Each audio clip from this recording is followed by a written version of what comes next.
Have you ever thought about hypnotism, you know, beyond the magician making someone cluck like a chicken on stage? Right. What if it's actually something deeper, like a real way one mind influences another, or even how we influence ourselves? Yeah, it's an idea that's been around for ages, hasn't it? Sort of dancing on the edge of science, magic, maybe even, well, charlatanism at times. Exactly. And it's a concept we all kind of know, but maybe don't really understand the journey it's taken. Mm-hmm. And understanding that means going back, way back, to a time when science was just starting to wrestle with things that just seemed impossible to explain. So today we're doing a deep dive into a really fascinating historical document. It's a text from 1903 called Complete Hypnotism. And this isn't just, some dusty old book. It's like a snapshot. It shows how hypnotism, mesmerism, even things like mind reading and spiritualism were understood right at the turn of the 20th century. Right. Our mission, really, is to pull out the key insights from this text. We want to give you a unique angle on this thing that's puzzled people for centuries. Yeah, unpack its history, how it was used, the big debates around what it actually was. Okay, let's dig in. So to really get what complete hypnotism was driving at, we need to rewind, not just to 1903, but like way further back. Millennia, actually. The text argues this wasn't some new invention. It's something people have encountered for thousands of years, long before the word hypnotism even existed. Seriously? Like where? Well, it suggests these practices were part of ancient cultures. Think the mysteries of Isis in Egypt, maybe the Magi in the Bible, Babylonian wise men. Wow. Even things like laying on of hands, they frame that as a possible early form of mesmerism, or, the Greek oracles at Delphi, maybe using self-induced trances. Huh. Okay. And it mentions Eastern practices too, Oh, right? yeah, big time. It points to Indian fakirs doing incredible things, making trees grow instantly, turning rods into snakes. The author suspected this was all essentially hypnotism. And they had this idea back then that Eastern people were more susceptible. They did. It's a now debunked idea, of course. But the thinking in 1903 was that Easterners were more easily influenced than Westerners, and Americans supposedly the least. Interesting bias there. Definitely. The text also connects things like religious orgies of heathendom, their term, to hysteria, which they saw as an irregular action of the nervous system, closely related to hypnotism. Okay, so fast forward from these ancient kind of scattered ideas. The late 18th century arrives, and we get a major figure, Franz Anton Mesmer. Ah, Mesmer. Yeah, 1775. He's the Viennese doctor who really popularized this idea of animal magnetism. Basically, this peculiar power one person could wield over another. He didn't have an easy start, though, did he? No, he struggled for scientific acceptance initially, but then he moved to Paris in 1778, and boom, huge success. People from all walks of life were flocking to him. And his methods were, well, let's just say they were memorable. That's one way to put it. Picture this. A big, dim room, this massive oak tub filled with magnetized water, iron rods sticking out. Patients are touching the rods, holding hands, packed close together. Sounds intense. It was. The descriptions talk about women yawning uncontrollably, eyes closing, legs buckling, music's playing, but people start having convulsions, laughing hysterically, crying, moaning. Not free. And then they'd suddenly rush toward each other, either embracing frantically or recoiling in terror. It sounds like chaos. And Mesmer's right in the middle of it all. Yep. Dressed in a lilac coat, waving the magic wand, staring intently into people's eyes. But here's the crucial observation from the 1903 text. While Mesmer might have started sincerely, he kind of slid into charlatanism. Because the real power, it turned out, wasn't the magnetized tub or the rods. It was the patient's own mind. Their faith, their imagination, their willingness to believe. That was the key. That's a huge shift in understanding, isn't it? From an external force to an internal state. Absolutely. Mesmer himself, in his 1779 pamphlet, laid out these 27 propositions about a constant universal fluid, connecting everything, curing everything. He thought you could channel it, reflect it, even send it through sound. Which sounds a bit out there. No wonder the authorities got interested. Right. The French government set up 2 commissions in 1784. Big names involved: Benjamin Franklin, Lavoisier. And their verdict? Pretty damning for Mesmer. They concluded it was all down to imitation and contact. Imagination, they said, was the sole active agent. No magic fluid. Though one guy, de Jussieu, did dissent, saying something real was happening, even if it wasn't Mesmer's fluid. Okay, so Mesmer's fluid theory gets debunked, but the phenomenon doesn't just disappear. Not at all. His successor, Puisiger, actually achieved different results. Instead of Mesmer's wild convulsions, he induced a calm, peaceful, restorative slumber. He even supposedly magnetized a tree for hundreds of patients. Magnetized a tree, okay. Yeah. Then comes Abbe Faria, around 1814, from India. He really pushed back against the fluid idea. He argued the effects were subjective, totally internal to the patient. He introduced the method of suggestion. Suggestion. Yeah. It sounds much more modern. It does. But the real game changer, arguably, was James Braid, an English physician, in 1841. He's the one who actually coined the term hypnotism from the Greek word for sleep. And his approach was different again. Totally. No fluid, no direct action. His method was about inducing sleep using physical agents, like having someone stare intently at a bright object until their nerve centers got exhausted. So focusing attention to overload the system, basically. Pretty much.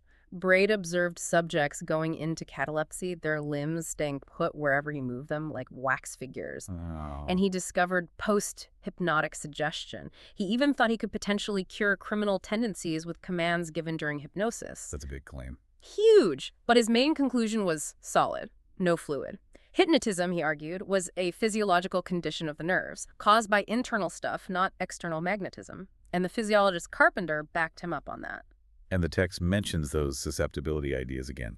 French versus northern races. Yeah, it repeats that observation from the time French and Latin people supposedly easier to hypnotize, northern races less so, Americans maybe least of all, and Orientals influenced to an almost incomprehensible degree.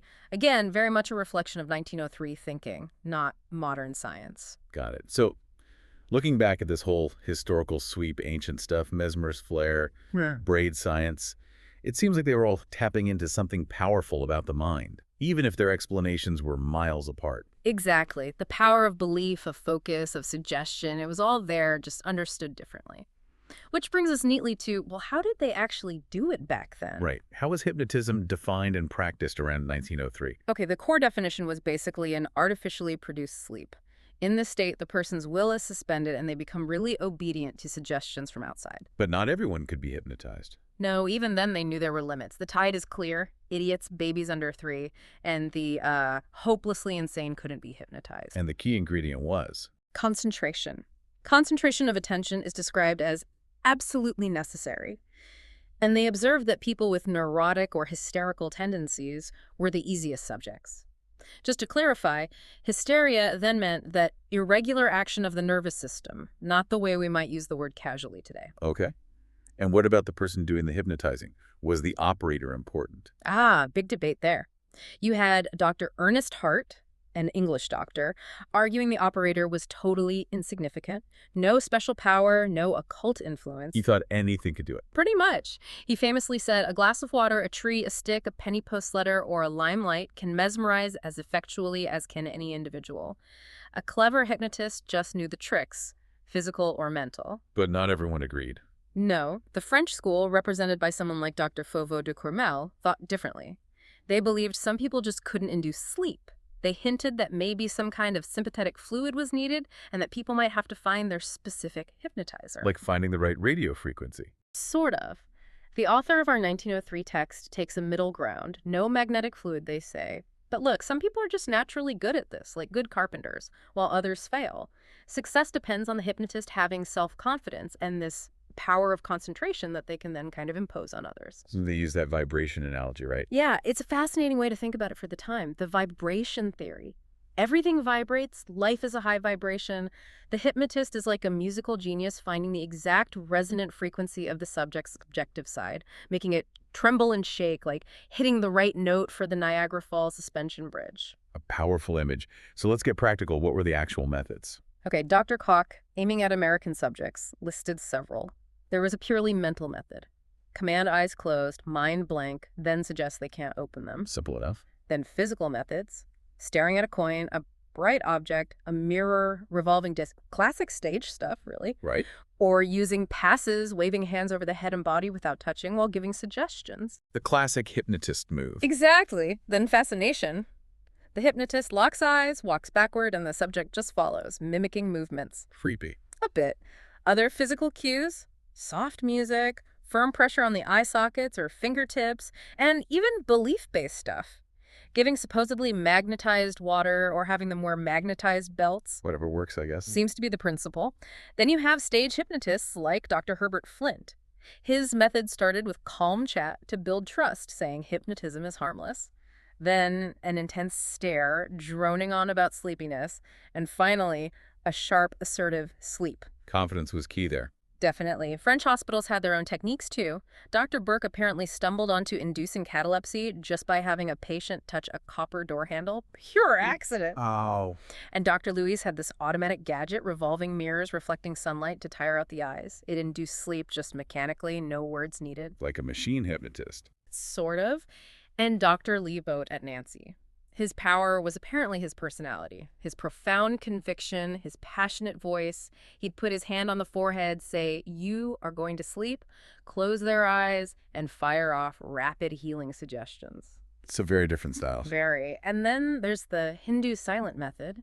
Just sitting silently, staring, swaying slightly for 10-15 minutes, supposedly could hypnotize dozens like that. No words at all. Certainly not. They also believed in hypnogenic spots, pressing certain areas like eyeballs, the crown, back of the neck, base of fingernails could trigger it. Even a southern loud noise like a Chinese gong. A gong. Okay, that's unexpected. Right. Waking them up, though, was usually easy. "Wake up now!" A clap, suggesting they wake in 5 minutes. For really deep states, lifting the eyelids worked. But there was a warning. Yes, about hysterical individuals. If not fully awakened, they might just slip back into that helpless state, so care was needed. And the text mentions that not everyone is susceptible. Yeah, a crucial reality check. Only about 1 in 3 people could actually be hypnotized, it says, and it takes a great deal of patience. Which explains why stage shows use trained subjects. Exactly. To guarantee a show, they often used hired people who were already susceptible and, importantly, learned how to simulate the effects. Adds a layer of skepticism, doesn't it? It really does. Looking at all these methods, the ancient rituals, flashy performances, early science, it's striking how many rely on similar things. Focus, expectation, suggestion. Makes you wonder how much those elements play a role in our everyday lives, even when we don't realize it. So what's it actually like on the inside? What does the subject feel? Dr. Koch, the hypnotist we mentioned, actually let someone hypnotize him and wrote about it. He felt an initial tingling, thought it might be imagination later, then a sensation akin to fear, heart racing. Sounds unsettling. He described a paradoxical state. Part of him wanted to open his eyes, but another part just didn't, even though he felt he could. He knew he felt pain when pricked, but said no anyway, while feeling increasingly terrified. That's bizarre. Resisting your own senses. Totally. And later, trying self-hypnosis, staring at the number 26, hand raised, he felt intensely cold, heart-stopping, ears ringing, turning into this deafening roar like fire, then cannons, then finally getting lost in a musical chord before blacking out. What a wild ride. Wow. And music itself could have a big impact. Apparently so. Dr. Alfred Warthen watched Wagner opera fans and suspected they were in a kind of self-hypnosis where their internal experience just took over their external perception. So he tested it. He did. Played Wagner's Ride of Walker to hypnotize subjects. Their pulse doubled, breathing sped up, they started sweating. One subject remembered riding furiously through the air, totally living this wild chase. I think Friddle. A slow piece, the Walhalla motif, brought calmness, grandeur, memories of mountain climbing.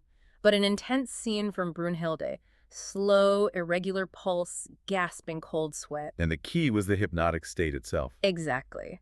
In that state, their perception of senses was enormously heightened. But when they were awake, the same music had no special effect. The filter was off somehow. That's fascinating. And Dr. Koch did that reading experiment too. Yeah, making the hypnotized man read A as W, U as V, B as X for page after page just shows how deeply suggestion could warp even basic perception and sustain it. Okay, so to bring some order to this, Professor Charcot in Paris classified the stages, right? Yes. At the Salpêtrière Hospital, he outlined 3 main stages plus a later one. Let's start deep. Lethargy? Lethargy. This is the deepest, absolute inert sleep. Muscles contract at the slightest touch, even a magnet nearby, and then stay in that position. Like you could bend their arm sharply and it would hold, maybe even support their body weight. Unreal. Complete insensibility to pain, too suitable for surgery. Body looks collapsed, eyes shut or half shut, face totally blank, and these trances could last days, weeks. The text mentions a girl asleep for 12 days, another woman in lethargy for 4 years. Jaws clamped so tight they broke teeth trying to open her mouth. 4 years? That's almost unbelievable. It's staggering. Okay, moving up a level. Catalepsy. often induced just by lifting the eyelids of someone in lethargy, or by sudden noises of gong, thunder, or bright lights. And this is different how? More rigid. Yes, rigidly fixed in any position, sitting, standing, kneeling often with this fearful look. Unlike lethargy, if you lift an arm or leg, it stays there, defying gravity. Eyes wide open, but staring, fixed. And this allowed for those extreme demonstrations. Right. Muscles so rigid they could act like a board between two chairs, supporting a heavy man, or having a rock broken on their stomach.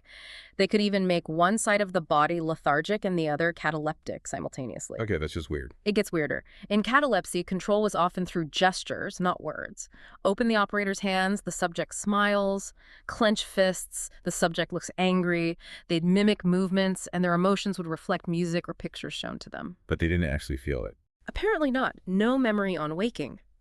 And those intense-looking emotions didn't change their pulse or breathing, just the outer mask was moving. And that strange unconscious memory hand them soap.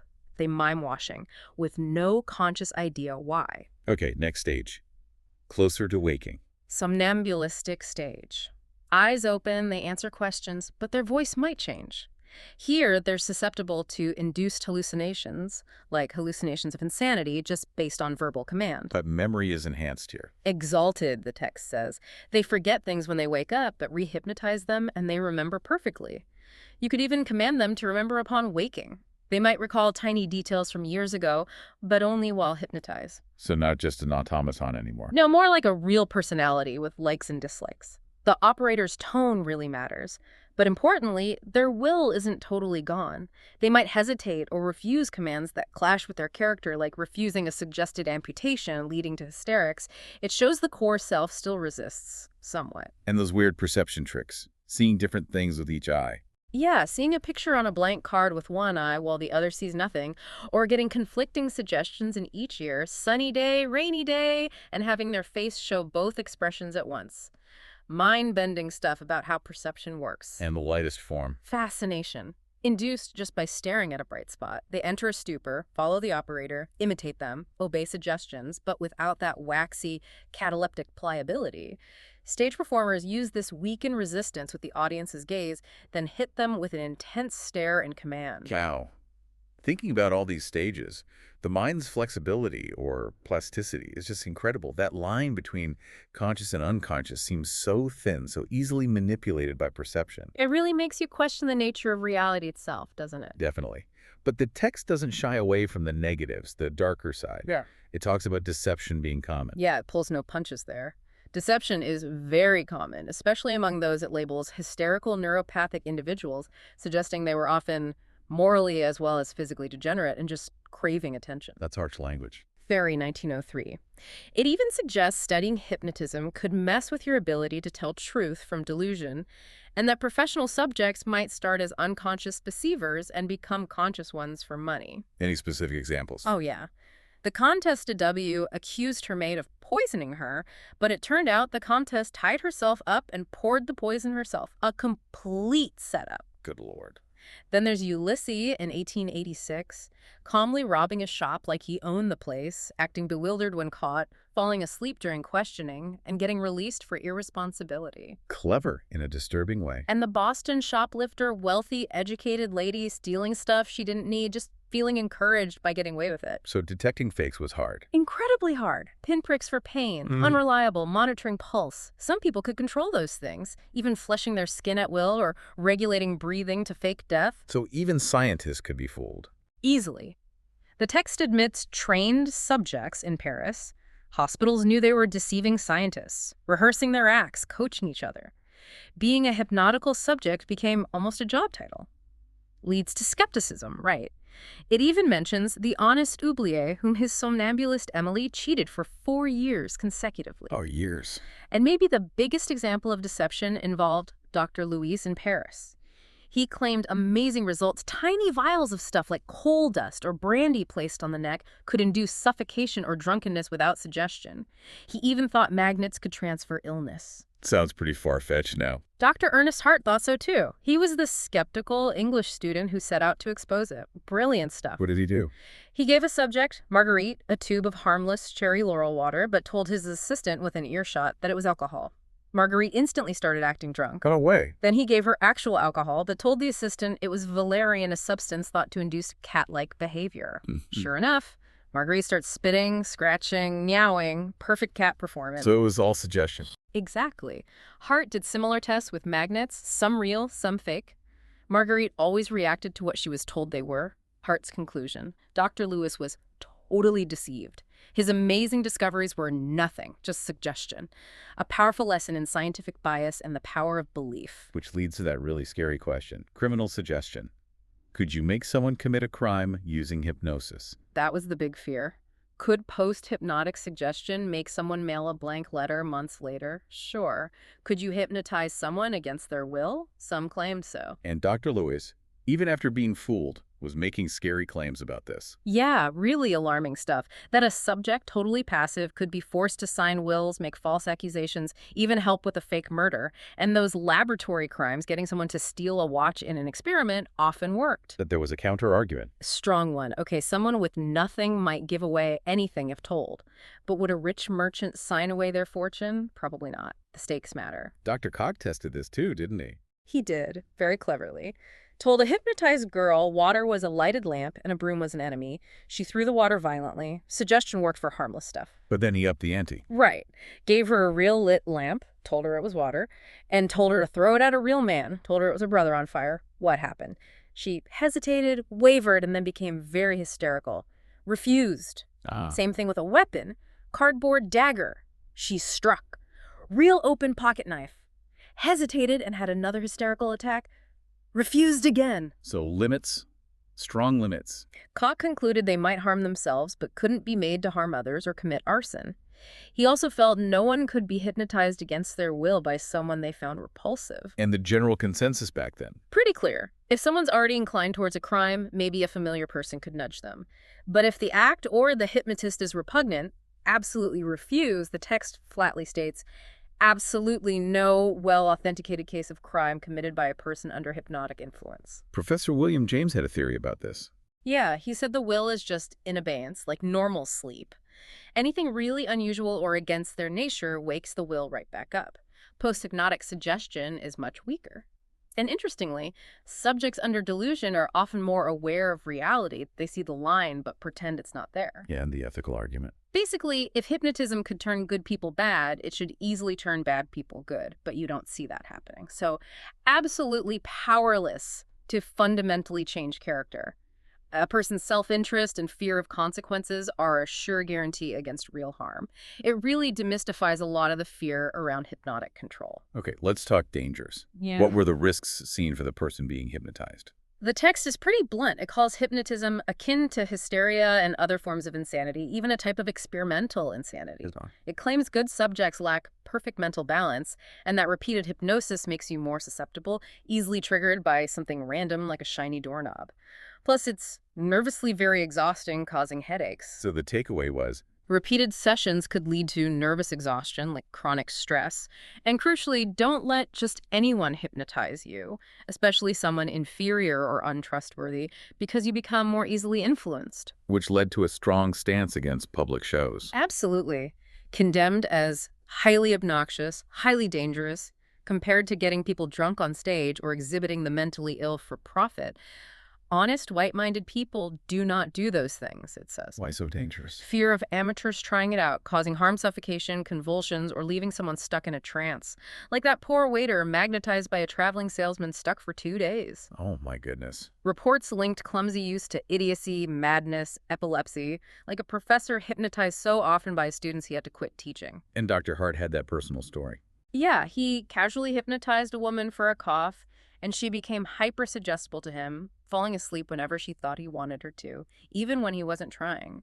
Shows the power of the subject's belief. Most other civilized countries had laws against public shows by then, seeing them as a risk. The U.S. hadn't caught up yet in 1903. But in a controlled medical setting, it was seen differently. Yes. Dr. Koch argued that side effects like headaches could be fixed with later suggestions. He was firm. Used rightly by physicians or scientists, there's no danger, whatever. Use the drug analogy. Right. Rightly used, drugs are invaluable. Wrongly used, they become the instruments of the murderer. Same for hypnotism use with great caution. What was the biggest risk in medicine then? Undue enthusiasm or fanaticism. Getting so caught up in hypnotism you ignore other valid treatments. Koch believed smart use didn't weaken the will or make people overly suggestible day to day. Danger arises mainly from misuse or applying it to inherently unsound people, especially the highly credulous. Okay, specific medical uses. Yeah. Anesthesia. Big one. Known to block pain, hence those startling experiments like sticking pins through cheeks without flinching. You could even localize the numbness. But it didn't replace chloroform. No. There was hope around 1860, but it was too slow, too unreliable for routine surgery. Its rise and fall in surgical anesthesia was quick. But there were successes.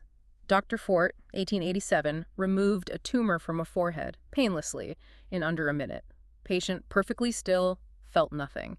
Shows the potential. What about nervous disorders? Seen as extremely useful for those, especially fixed ideas about being ill. Like Gabrielle C. Exactly. Legs immobile for months due to hysteroepilepsy. Daily hypnosis suggesting a personality change got her walking again. Complete recovery. But contrast that with the 75-year-old paralyzed man hypnotized but refused to walk, saying it was impossible. So it depended on the person. Heavily. On their suggestibility, their character. Hypnosis boosts cerebral docility but doesn't create robots. And bad habits, like drinking or smoking. Hypnotism could decidedly help if the person genuinely wanted to quit, suggesting disgust or nausea towards alcohol or tobacco. Did it always work? Mixed results, according to Dr. Koch. He concluded character is the chief force, but hypnotism can be an effective aid to moral suasion. Also useful for bad habits in children to strengthen a weaker will.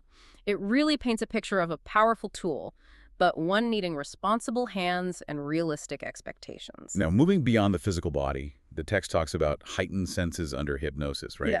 Leading to ideas about telepathy? Exactly. People remembering, seeing, hearing things way beyond normal limits. Yeah. This led to the concept of supersensory perception, the basis for telepathy and clairvoyance in their view. Seeing through walls. That was the idea.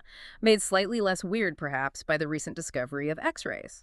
It opened minds to invisible forces, and groups like the British Society for Psychical Research were actively studying this, claiming scientific proof, often finding it in hypnotized people. Dr. Koch did experiments on this too, thought transference. Some really striking ones. His patient tasting spice when he chewed it behind a screen. Asking for water when he tasted bitter quinine. Wow. The most dramatic. He puts cayenne pepper in his mouth, hidden. The Yeah. girl instantly cries out, hysterical, feeling the same burning pain. No one else knew. He said 69 out of 300 tests like this were fully successful. That's hard to explain conventionally. And then the remote viewing one. Koch goes into a locked closet in another room, picks things off a shelf. The hypnotized subject, who'd never been in the house, accurately describes his actions and the objects, sheet, box, toy, engine, even knowing it was tin by the rattle. Through 2 closed doors. Suggests something beyond normal senses was at play. In clairvoyance examples. The London boy finding the secret drawer in the antique desk, identifying the maker and date, 1639, details nobody present knew. The text suggests he read through the wood. But it wasn't foolproof. No. Crucially, no one ever managed to read banknote numbers in sealed boxes. So limitations existed. What about phantasms of the living, people seeing dying relatives? Yeah, that phenomenon, having a vision of a friend or relative right at the moment of their death, miles away, explained as this intense mental effort by the dying person impressing itself on another mind. Like the story of Miss L. Right, 1860, clearly sees her great-uncle walk into her room, agitated, holding a paper roll. Learns later he died at that exact moment asking for her father, with a paper roll under his pillow. Happened in daylight, told her family immediately before news arrived. Makes it quite compelling. Which brings us to spiritualism and Mrs. Piper. Mrs. Leonora Piper of Boston. A non-professional medium studied intensely for years by the Psychical Research Society. How did her trances work? Started accidentally, then she learned to induce them herself. Felt like an anesthetic, apparently, left her dazed afterward. And strangely, she could speak broken French or understand Italian while entranced, languages she didn't know awake. And she had spirit controls. Yes. Entities like Dr. Finuit, Pelham, Imperator. But the actual messages, the text is critical, calls them filled with nonsense or triviality, gives an example of Pelham's rambling, grammatically poor writing. What did Mrs. Piper herself think? Later, she confessed she didn't see it as proof of another world. She thought it was her own subliminal self, like dream stuff. Anything said could have come from her mind, the sitter's mind, someone else present, or even someone absent but alive. Basically anywhere but the spirit world. And Professor William James, who studied her closely. He was baffled, found her trance memory extraordinary, but the content. Vacancy, triviality, incoherence. Painful to imagine as the state of the dead. He suggested maybe the spirits were half asleep, with Mrs. Piper's brain filling in the words, his final word. The Piper phenomena are the most absolutely baffling thing I know. The world is evidently more complex than we are accustomed to think it. But Professor Hudson had a psychological explanation. Yes, his dual mind theory. We have an objective, conscious mind and a subjective, unconscious one. The subjective mind is suggestible and has telepathy. So, in a trance. The subjective mind takes over. The psychic believes they're a spirit and taps into knowledge in other subjective minds, the thitters, absent people's past knowledge. It explains spiritualism psychologically. Self-hypnosis plus souped-up telepathy plus the mind's dreamlike way of processing it all. Trying to ground these extraordinary claims in the mind itself. Exactly. It really makes you think about the potential and the mystery still locked within our own consciousness rather than looking for purely external or supernatural answers. Okay, let's try to tie some threads together with a more scientific explanation offered in the text, the blood supply theory. Right. Professor William James's experiments hinted at how perception works oddly under hypnosis. Remember the line drawn on paper? Yeah, he told the subject it wasn't there, and they saw blank paper. But they still ignored the original line, even when new ones were added. Proving they saw it but consciously refused to recognize it. And the Red Cross experiment. Invisible to the conscious mind, but it still produced a physical afterimage. It impressed his sensibility, felt but not perceived. The brain registered it, even if the conscious filter blocked it. So Dr. Ernest Hart built on this. Yeah. With a physiological explanation. Yes, he argued hypnotism is always subjective, internal, not about passes or the operator's will. He even thought you could send the command to sleep by telegraph. It's about influencing the subject's own imagination or physical state. And he linked it to brain function. Directly. He reviewed basic brain anatomy, inner parts for automatic functions, heart, lungs, outer convoluted surface, gray matter, for will, consciousness. And crucially, blood flow isn't uniform. Parts of the brain can become bloodless while others get highly congested. But then blood flow is key. Absolutely. Cut off blood supply, say, by pressing carotid arteries and thought stalks. Consciousness goes. He compared it to natural sleep. Yes. During natural sleep, that upper brain surface becomes white and almost bloodless. Will fades, consciousness dims. You can also affect consciousness by changing blood quality chloroform, causes deep sleep. Opium induces sleep. Other drugs cause hallucinations. And we can influence this ourselves. To a degree. We can compose ourselves to sleep, quiet the senses, calm thoughts. Hart called this self-hypnotization, claiming he could make himself sleep anytime. He also talked about the ideomotor system, reflexes. Right. Nerve message goes to brain. Brain sends impulse back automatically. Tickle foot, toes curl. Happens without conscious thought.